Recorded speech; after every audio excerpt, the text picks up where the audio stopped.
আসসালামু আলাইকুম রহমতুল্লাহ। ঋণ এমন একটি বোঝা যা মানুষের রাতের ঘুম আর দিনের শান্তি কেড়ে নেয়। আমাদের প্রিয় নবী হজরত মুহাম্মদ সাল্লাল্লাহু আলাইহি সাল্লাম নিজেও ঋণ থেকে আল্লাহর কাছে আশ্রয় চাইতেন। আপনি যদি ঋণের ভারে জর্জরিত হয়ে থাকেন এবং এর থেকে বের হওয়ার পথ খুঁজছেন, তবে আজকের এই ভিডিওটি আপনার জন্য।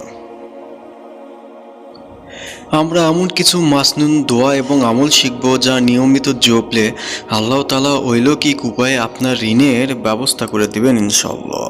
পুরো ভিডিওটি মনোযোগ দিয়ে শেষ পর্যন্ত দেখুন বন্ধুরা, অবশ্যই একটি লাইক দিন সওয়াবের নিয়তে।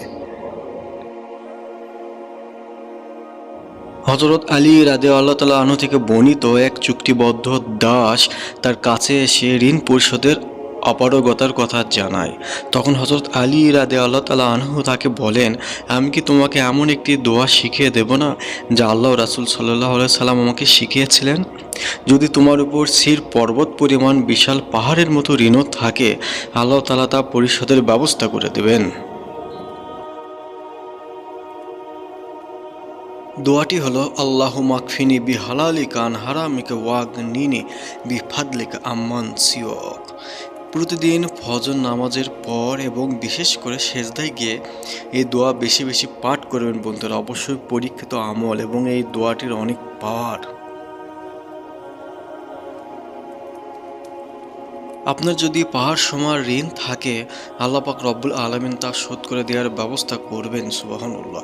অবশ্যই ভিডিওতে একটি লাইক দিন এবং শেয়ার করে অন্যকে দেখার সুযোগ করে দিন বন্ধুরা। আমি দোয়া করি যতজন লোক এই ভিডিওটি মনোযোগ সহকারে দেখছেন, আল্লাহ পাক সবার ঋণ পরিশোধ করে দিন। আমিন সুম্মা আমিন।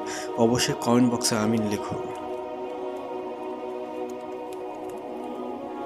শুধু দোয়া করলেই হবে না, দোয়ার পাশাপাশি তিনটি বিশেষ কাজ করলে আল্লাহ রিজিকের দরজা খুলে দেবেন।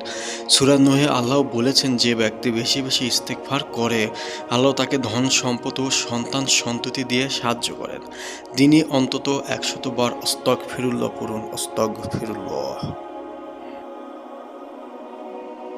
যদি সম্ভব হয় শেষ রাতে উঠে ২ রাকাত তাহাজ্জুদ পড়ে আল্লাহর কাছে কান্নাকাটি করুন।